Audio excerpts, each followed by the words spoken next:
की सास। एक समय की बात है, सीता नाम की एक बहुत ही सुंदर लड़की रहती थी। कुछ दिनों के बाद उसके शहर में एक अच्छे घर में शादी हो जाती है। सीता अपने ससुराल में बहुत खुश रहती है, लेकिन तभी एक दिन, अरे बहू, बाहर कितना अच्छा मौसम है, रिमझिम बारिश हो रही है, जरा रसोई घर में जाकर गर्मा गर्म पकौड़े तो तल कर ला। तेरे हाथों से बने पकौड़े भी खा कर देखती हूँ, अच्छे तो बनाती है ना। हाँ माँ जी, अभी बना कर लाती हूँ। इतना कहकर सीता रसोई घर में चली जाती है। थोड़ी देर के बाद सीता गर्मा गर्म पकौड़ों से भरी प्लेट अपनी सास के सामने रख देती है। सीता की सास जैसे ही एक पकौड़ा उठाकर खाती है, अरे ये क्या पकौड़े बनाए हैं तूने, इतना ज्यादा तेल। अरे ना समझ, तुझे तो जरा भी अकल नहीं है। अरे घर का सारा तेल उठाकर कढ़ाई में डाल दिया क्या तूने। सीता घबराकर अपनी सास से माफी मांगती है। मुझे माफ कर दीजिए माँ जी। सीता की सास बहुत गुस्से में थी।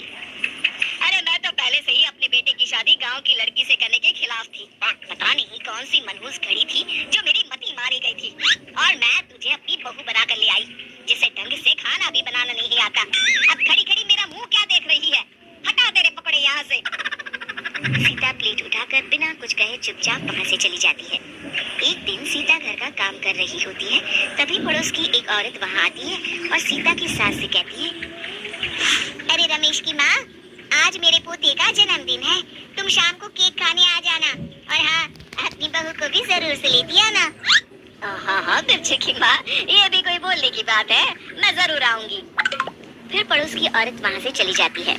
सीता की सास सीता की तरफ देखते हुए कहती है, अरे तू क्या मेरा मुंह ताक रही है, मैं तुझे लेकर कहीं नहीं जाने वाली, जा अंदर जाके काम कर, बहुत सारे कपड़े धोने के लिए पड़े हैं।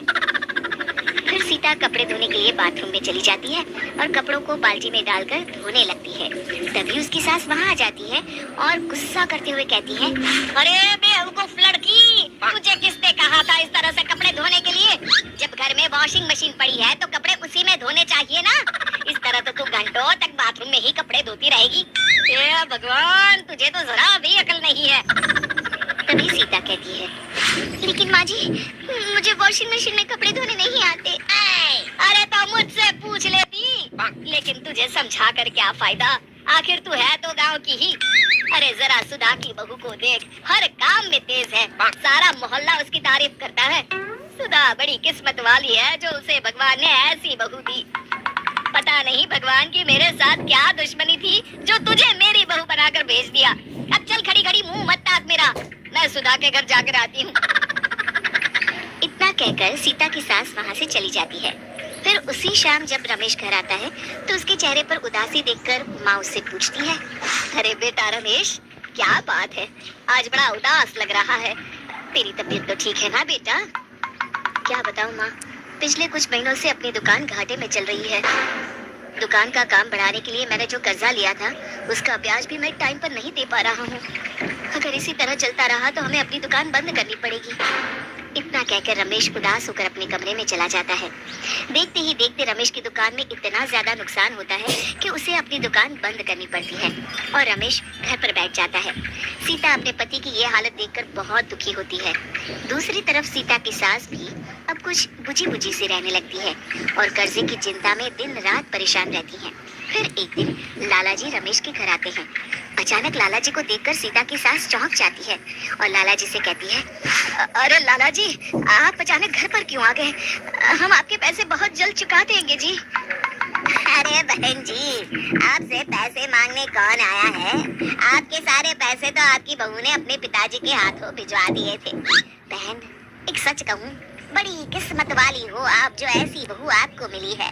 मैं तो आपको अपनी बेटी की शादी का निमंत्रण कार्ड देने आया हूँ, ये लीजिए, और सह परिवार मेरी बेटी की शादी में जरूर से आइएगा। फिर लाला जी सीता की सास को अपनी बेटी की शादी का कार्ड देते हैं। अच्छा बहन जी, अब मैं चलता हूँ, मुझे और भी जगह कार्ड बांटने जाना है। इतना कहकर लाला जी वहाँ से चले जाते हैं।